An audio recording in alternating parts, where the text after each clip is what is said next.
Hello बच्चों, चलिए प्रश्न पढ़ते हैं। प्रश्न दिया है अमीनो अम्ल जो एकल प्रकूट द्वारा विशिष्ट होते हैं।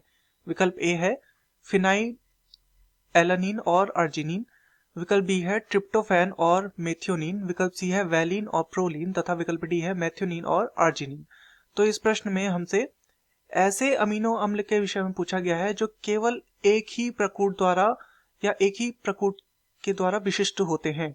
तो इस प्रश्न की जो मुख्य अवधारणा है वो प्रकूटों के विषय में है। प्रकूट, तो चलिए सबसे पहले हम यह समझते हैं कि प्रकूट क्या होते हैं।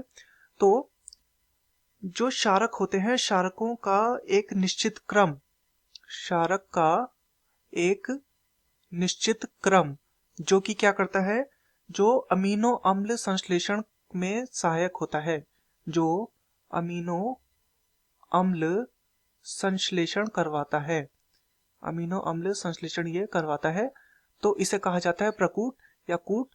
तो इसे हम त्रिककूट भी कहते हैं क्योंकि ये तीन क्षारकों का यहाँ पे क्या होता है, समूह होता है, इसलिए इसे त्रिककूट कहा जाता है।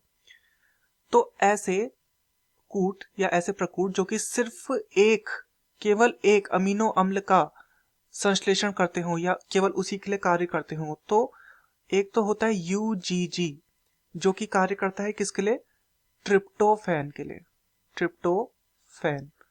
और दूसरा होता है एयूजी, एयूजी जो कि कार्य करता है मेथियोनीन के लिए, मेथियोनीन, मेथियोनीन। इसके अलावा और भी होते हैं परंतु हम विकल्पों के अनुसार देख रहे हैं, तो ट्रिप्टोफैन और मेथियोनीन, तो ये हमारा सही हो जाएगा।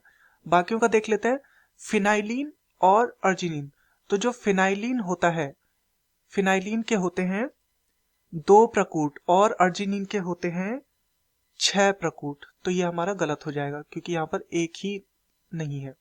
दूसरा ट्रिप्टोफान और मिथुनिन, इन दोनों का एक ही होता है, तो ये बिल्कुल सही है। विकल्प सी है वैलिन और प्रोलिन, तो वैलिन के जो होते हैं, वैलिन के होते हैं 4 प्रकूट और प्रोलिन के भी होते हैं 4 प्रकूट, तो ये वाला भी हमारा गलत हो जाएगा। विकल्प डी है मैथ्योनिन और अर्जिनिन, तो मैथ्योनिन का तो एक ही होता है परंतु जो अर्जिनिन होता है, अर्जिनिन के 6 प्रकूट होते हैं, तो ये वाला भी हमारा गलत हो जाएगा। अतः दिए गए प्रश्न का सही उत्तर होगा विकल्प बी, ट्रिप्टोफैन और मेथियोनिन। मैं आशा करता हूं आपकी यह समझ में आया होगा। धन्यवाद।